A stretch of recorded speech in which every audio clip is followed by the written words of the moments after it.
Various competitive exam की तैयारी कर रहे सभी प्रतियोगी साथियों का आज के इम्पोर्टेंट इडियम्स के इस सेशन में जी आपका स्वागत है। देखिए आज आप लोगों के लिए लाया गया है इम्पोर्टेंट इडियम्स जो कि वेरियस कॉम्पिटिटिव एग्जाम में देखे गए हैं, वो प्रश्न बन चुके हैं। तो बिना देरदार किए हुए हम लोग इसे सीखते हैं और पढ़ते हैं, ठीक है ना। ओके, और आप लोग अगर चाहें तो नोट्स भी बना सकते हैं, नोट भी कर लें, ठीक है।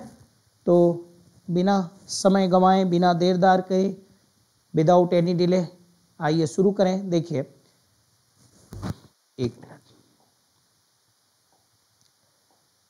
देखिए पहला है अ ब्लेसिंग इन डिस्गाइज। देखिए इडियम्स के शब्दार्थ पे हम लोग ध्यान नहीं देते हैं, ठीक है ना। इडियम्स का अपना एक निजी अर्थ होता है, उसका जो शब्द का अर्थ होता है वो उसका रियल अर्थ नहीं होता है, ठीक है ना। लेकिन फिर भी हम लोग एक बार उसको पढ़ते हैं और समझने की कोशिश करते हैं। देखिए लिखा है a blessing in disguise. Okay, a blessing in disguise का मतलब क्या होता है? Something that seems bad at first. कोई चीज जो प्रारंभ में आपको बुरी लगती है, अनप्लेजेंट लगती है, बैड लगती है, but later turns out to be good. लेकिन बाद में वो आपको अच्छा साबित हो जाती है, अच्छा लगने लगती है, ठीक है ना। यानी शुरुआत में कोई चीज बुरी लगे और बाद में वो आपको प्रिय लगने लगे, अच्छी लगने लगे, तो उसको कहते हैं a blessing in disguise. Disguise का मतलब तो आप जानते हो कि जब हम लोग वेश बदलते हैं ना, वेश बदलना होता है ना। समझ में आ गया कि नहीं आया? कोई व्यक्ति छद्म वेश में आ जाए तो उसको डिस्गाइज कहते हैं। जैसे कोई व्यक्ति है वो साधु बन जाए, है ना। कोई व्यक्ति है, लड़का है, वो लड़की का कपड़ा पहन के वो लड़की बन जाए, लड़की लड़के के वेश में आ जाए, तो इसी को डिस्गाइज कहते हैं। तो ब्लेसिंग इन डिस्गाइज है ना, कि जो ब्लेसिंग होती है वो छद्म वेश में होती है, वो छिपी हुई होती है, रूप बदले हुई होती है, पहचान में नहीं आती, बाद में पहचान में आ जाती है। मतलब कोई चीज शुरुआत में आपको बुरी लगती है लेकिन बाद में वो आपको अच्छी लगने लगती है, तो उसको कहते हैं a blessing in disguise. Okay, जैसे माता पिता की सलाह हो सकती है, किसी बच्चों को शुरुआत में लगता है ना, जैसे जब आदमी बड़ा हो जाता है तो सोचता है अरे हमारे गुरुजी जब डांटते थे, फटकारते थे, उस समय हमें बुरा लगता था, लेकिन आज लगता है कि नहीं वो सही थे, बहुत सही करते थे, तो उनकी जो राय होते हैं, सही मशवरे होते हैं, है ना। तो शुरुआत में थोड़ा सा बुरा लगता है लेकिन बाद में आपको अच्छा लगने लगता है। तो जो माता पिता की जो रिप्राइमेंड होती है, उनकी स्कॉल्डिंग होती है ना, तो आपको आपके लिए क्या होती है? Blessing in disguise. ओके, समझते चलिए, किसी भी तरह समझिए बट समझे रहिए आप। Bite the bullet. Bite the bullet का मतलब क्या होता है? बाइट का मतलब होता है काटना, और बुलेट आप जानते ही होंगे, बुलेट होती है ना, जिसको कारतूस कह सकते हैं हम लोग, तो बुलेट होती है। अब क्या मतलब होता है? टू डू समथिंग अनप्लेजेंट और difficult that you have been avoiding. To do something, कोई अनप्लेजेंट चीज को ही करना जिसको आज तक आप करने से बचते आ रहे हैं, है ना। जैसे कोई व्यक्ति बुलेट को काटता है, इसका मतलब क्या हो गया कि जैसे वो बुलेट को काटना नहीं चाहता लेकिन बुलेट को काटना पड़ता है, ठीक है।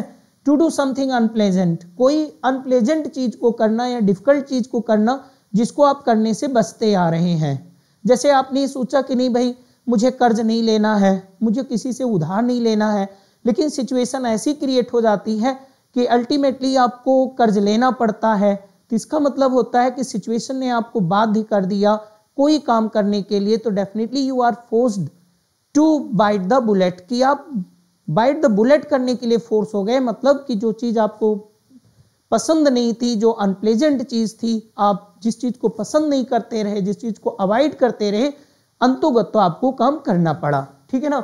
तो बाइट द बुलेट होता है। कॉस्ट एन आर्म ए लेग। ओके, तो टू बी वेरी एक्सपेंसिव, जब कोई चीज बहुत एक्सपेंसिव होती है तो उसको कहते हैं cost N arm and leg. Okay, चलिए चौथे पे ध्यान देते हैं। फोर्थ नंबर है आपका hit the nail on the head, मतलब नेल को हेड पे मारना। ओके, अब देखते हैं इसको क्या लिखा है जी। To describe exactly what is causing a situation और प्रॉब्लम। टू डिस्क्राइब एग्जैक्टली मतलब सटीक बताना, what is causing a situation की क्या चीज है जो स्थिति को पैदा कर रही है या किसी समस्या को पैदा कर रही है, मतलब असल वजह बताना। आप इसको हिंदी में जाने रो जी, हिंदी में कहा जाता है असल वजह बताना, सही वजह बताना, सही कारण बताना किसी चीज का, ठीक है ना, ठीक ठीक कारण बताना। ओके, समझ में आया। जैसे डॉक्टर को आपने कंसल्ट किया, कोई भी प्रॉब्लम है आपको, तो डॉक्टर ने एकदम सटीक बात आपको बता दी कि इसी कारण से आपके शरीर में जी ये प्रॉब्लम है, इसी कारण से आपको ये समस्या हो रही है।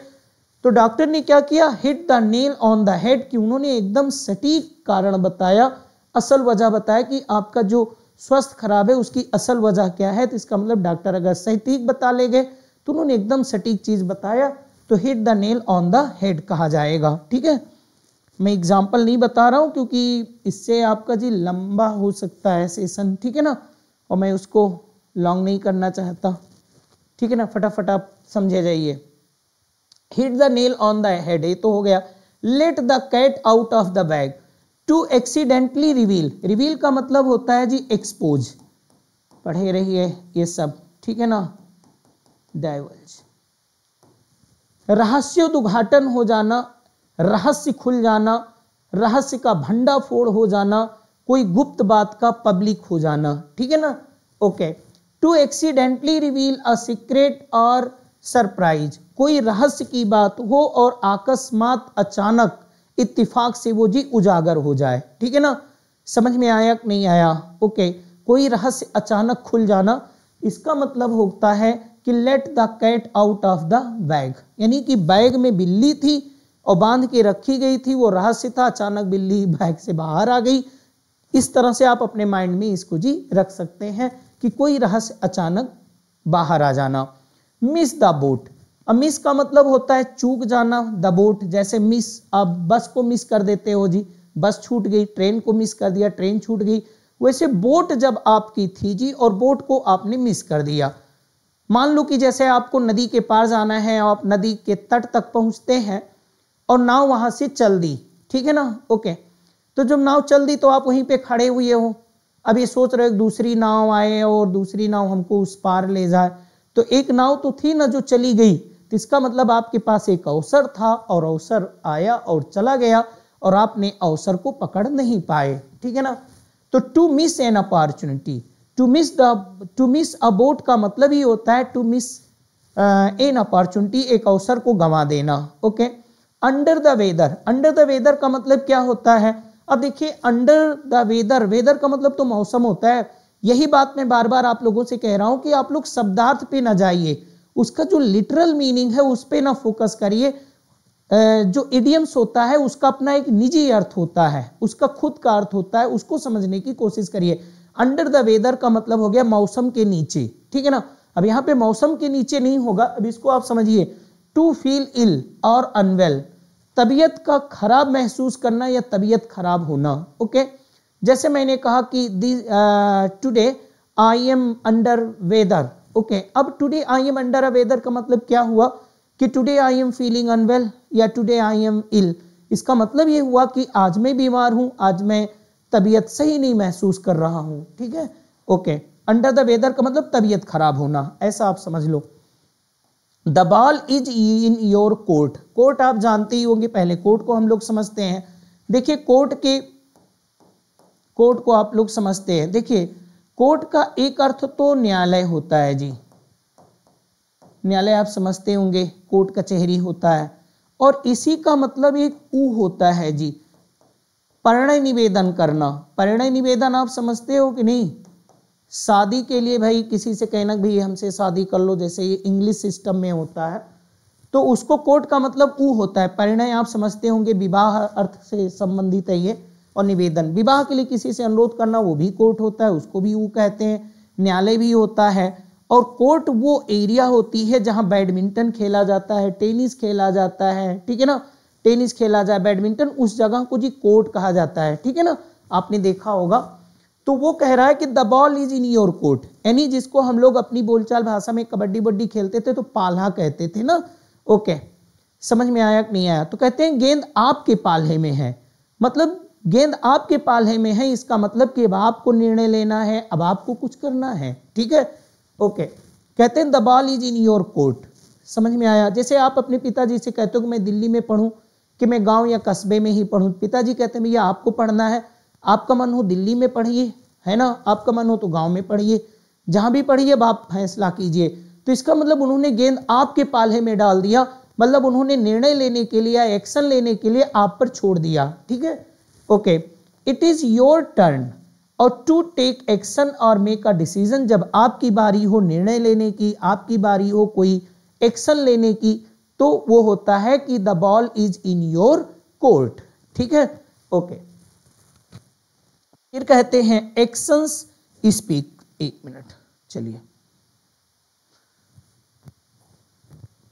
फटाफट समझे रहिए, नोट भी आप करते जाइए अगर आपको लगता है कि नहीं नोट करना इंपॉर्टेंट है आपके लिए।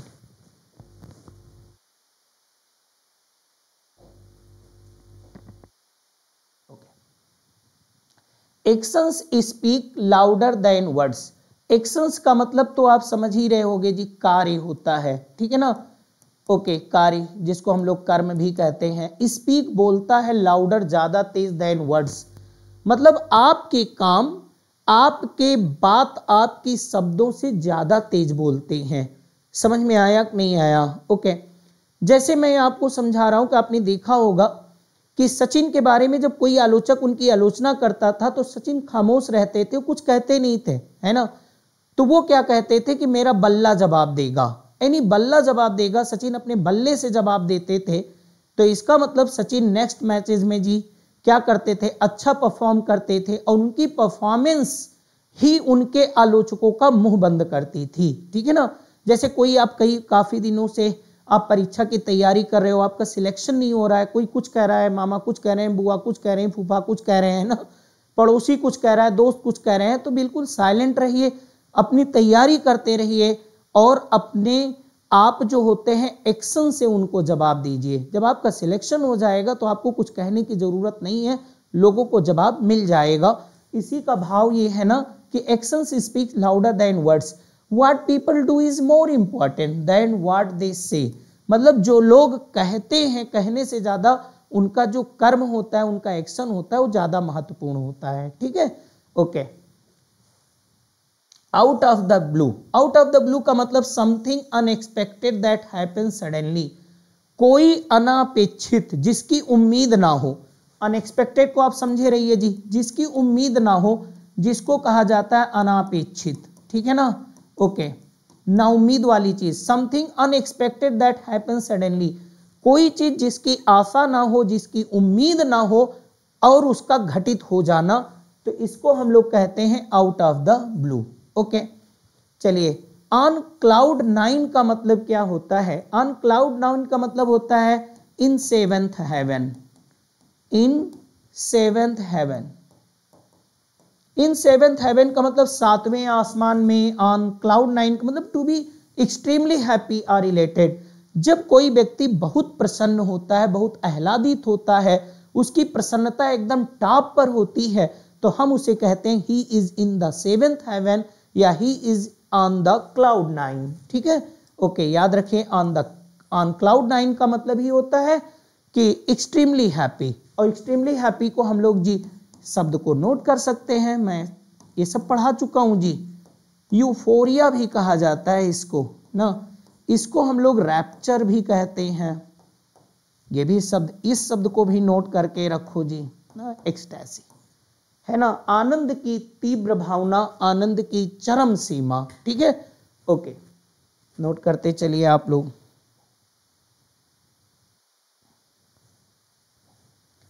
कहते हैं put all your eggs in one basket, ध्यान दीजिएगा, put all your eggs in one basket, जब आप सभी अंडों को एक ही टोकरी में रखते हैं, तो यदि मान लो सपोज करो यदि टोकरी गिर जाती है तो जितने अंडे हैं सब नष्ट भी नष्ट हो जाएंगे।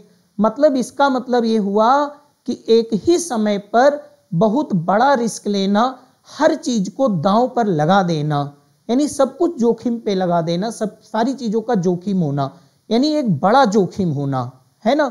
समझिए आप इसको, to risk everything on one venture और प्लान, किसी भी वेंचर, किसी भी नए वित्तीय नए कारोबार में या किसी योजना में सब कुछ दांव पर लगा देना, सारी चीजों का रिस्क ले लेना। ठीक है ना, जैसे मान लो तुम कोई कारोबार करने जा रहे हो तो बैंक से भी लोन आपने ले लिया, तुम्हारे पास जो जमा पूंजी थी तुमने उसको भी लगा दिया, अपने रिश्तेदारों से भी आपने पैसे उधार लेके आपने उस व्यवसाय में लगा दिया। अब बताइए कि अगर वो व्यवसाय ना चलता है या आपको कहीं से पैसे की जरूरत पड़ गई तो आप क्या करोगे? जितने भी सोर्स थे आपने सब कुछ तो लगा दिया उसमें, ठीक है ना। बैंक से भी लोन ले लिया, अपनी जमा पूंजी जो आपके पास कैपिटल थी उसको लगा दिया, रिश्तेदारों से लेके मित्र सब कुछ लगा दिया। तो इस तरह से जोखिम लेने से अवॉइड करिए, बचिए। ऐसे जोखिम अच्छे नहीं होते हैं जी, ठीक है ना। ओके, तो वही कह रहे हैं कि आपने फिर क्या किया कि you put all the eggs in one basket. इसका ये कहने का मतलब होता है सीडीएम्स का कि आपने एक ही समय पर एक ही कार्य के लिए हर प्रकार का आपने जोखिम ले लिया, ठीक है। ओके, बहुत बड़ा जोखिम आपने ले लिया, क्योंकि सारे अंडे हैं, आप अलग अलग अंडे रख लो, एक ही टोकरी में ना रखो। कुछ अंडे आप टोकरी में रख लो, कुछ बगल रख लो, कुछ अगल रख लो, ठीक है ना। तो कम से कम एक टूटेगा तो कुछ तो बचे रहेंगे। तो इस तरह से ये बात का अर्थ है, समझे रहिए आप। किसी भी तरह समझिए, दिमाग में बसाइए, हटने नहीं चाहिए दिमाग से, क्योंकि ये सब आते ही हैं और आए हुए इडियम्स हैं कॉम्पिटिटिव एग्जाम में। A picture is worth 1000 words. कहते हैं एक तस्वीर हजारों शब्दों के बराबर होती है। इसका मतलब हुआ कि एक पिक्चर से जितना समझाया जा सकता है उतना 1000 शब्द लिख के नहीं समझाया जा सकता है, ठीक है। इसी चीज से हम लोग देखते होंगे, आप लोग पहले भी कहते थे सचित्र वर्णन करो, यानी चित्र भी बनाया जाता था। जब आप फिजिक्स पढ़ो, केमिस्ट्री पढ़ो, कुछ भी, और इसी चीज को पिक्टोरियल डिस्क्रिप्शन भी कहा जाता था ना जी, कि आप पिक्टोरियल डिस्क्रिप्शन दीजिए, ठीक। तो a visual representation can convey complex ideas more effectively than words. यानी जो विजुअल रिप्रेजेंटेशन होता है कैन कन्वे, वो कन्वे कर सकता है, बतला सकता है कॉम्प्लेक्स आइडियाज को, और किससे बेहतर जी? और देन वर्ड्स, यानी शब्दों से ज्यादा बेहतर, शब्दों से ज्यादा प्रभावशाली तरीके से एक तस्वीर बयां कर सकती, तस्वीर समझा सकती है। इसीलिए कहा जाता है picture is worth 1000 words. Action speaks louder than words, आपको पढ़ाया जा चुका है। All in the same boat, यानी सभी लोग एक ही नाव में हैं। Everyone is facing the same challenge और सिचुएशन, कि सभी लोग एक ही प्रकार की स्थिति या एक ही प्रकार की जब समस्या का सामना कर रहे होते हैं तो कहते हैं हम लोग कि all in the same boat. All in the same boat का मतलब सभी लोग एक ही नाव में हैं, यानी सभी लोग एक ही प्रकार की समस्या को जी फेस कर रहे हैं।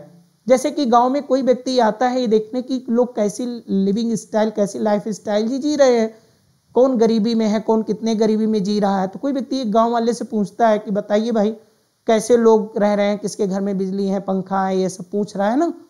तो कहते हैं भैया आप किस किस की बात करें, सभी लोगों का हाल बड़ा ही खस्ता हाल है ना। और किस किस की बात करें, सारे लोग इस समय कथरी ही ओढ़ते हैं, है ना। कथरी आप जानते हैं, गांव में एक होता था रजाई का, पहले का विकल्प होता था, गरीबी में लोग ओढ़ते थे, अब तो कोई नहीं ओढ़ता, है ना। तो वो रजाई की तरह होता था, तो एक गरीबी का प्रतीक है, ठीक है ना, कि कथरी ओढ़ते थे, रजाई नहीं थी किसी के पास। इसका मतलब कि सभी लोग, है ना, कि all are facing the problem of the poverty, कि सभी लोग गरीबी की समस्या का सामना कर रहे हैं, ठीक। तो कह रहे हैं कि सभी लोग भैया एक ही जैसे हैं, किस किस की बताएं, सबका एक ही हाल है। All in the same boat, इसका मतलब all in the same boat का मतलब all are facing the same situation और प्रॉब्लम, ठीक। Okay, burn your bridge. Burn your bridge का क्या मतलब हुआ? बर्न जला देना, योर ब्रिज अपना ही ब्रिज जला देना। ब्रिज का मतलब आप जानते ही होंगे पुल, ठीक है ना, अपना ही पुल जला देना। अपना ही पुल जला देने का मतलब होता है, ध्यान देना कि पहले पढ़ते हैं इसको, to do something that makes it impossible to go back to a previous situation और पोजीशन, यानी कि प्रीवियस पोजीशन या प्रीवियस सिचुएशन में वापस आने का रास्ता बंद कर देना। ऐसी गलती कर देना कि आप फिर से आप उसको सुधार न सकें, फिर से आप पहले वाली स्थिति में ना आ सकें, है ना। यानी वन वे स्ट्रीट पे चलना, ठीक है, कि वन वे स्ट्रीट पे आप चल रहे हैं कि अगर आप चाहो कि नहीं हम वापस आ जाएं मुड़ के तुरंत, तो आप नहीं आ सकते, ठीक है। जैसे कि आप ऐसे भी समझ जाओ कि जैसे कोई सीढ़ी होती है और कोई व्यक्ति इस पे चढ़ रहा है, ठीक है, ओके, और जब ये चढ़ रहा है तो जिस डंडे पे ये जा रहा है उस डंडे को तोड़ता जा रहा है। अब मान लो ये यहाँ पे पहुंच गए, अब इनको यहाँ उतरना हुआ तो अब कैसे उतरेंगे, ठीक है ना, इन्होंने तो डंडे तोड़ते चले गए, ठीक है।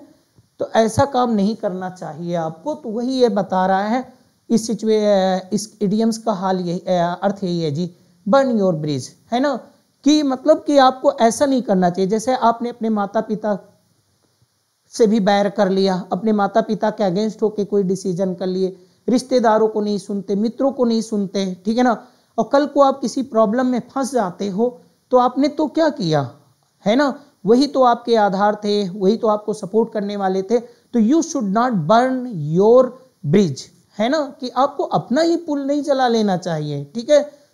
समझ में आ गई होगी बात आपको। चलिए, do not quote your do not count your chickens before they hatch. Hatch का मतलब होता है अंडे से ना, जब मुर्गी या कोई चिड़िया जब अंडे पे बैठती है तो अंडे में फिर चूजे आ जाते हैं, जब उनको सेया जाता है, जी सेना कहते हैं ना, हैच करना। ओके, तो होता क्या है कि कह रहे हैं कि अपने अंडे को पहले ही अपने ही चिकन को पहले ही गिन लेना और अंडे सेने से पहले, ठीक है ना। इसका मतलब हुआ कि कोई प्रयास करने से पहले, कोई वेंचर करने से पहले ही उसके परिणाम के बारे में कयास लगाने लगना, उसके परिणाम के बारे में सोचने लगना। उदाहरण से समझ लीजिए, जैसे कोई आप व्यवसाय करने जा रहे हैं, कोई दुकान खोलने जा रहे हैं, तो आप पहले से अनुमान लगा रहे हो भैया अगर इतनी चल गई तो 1500 तो डेली कमा लेंगे, महीने के तो 1 लाख जरूर कमा लेंगे। तो अरे पहले आप काम करिए, पहले से ना अनुमान लगाइए कि लाख कमा लेंगे, 50,000 कमा लेंगे कि 10 लाख कमा लेंगे, ठीक है ना।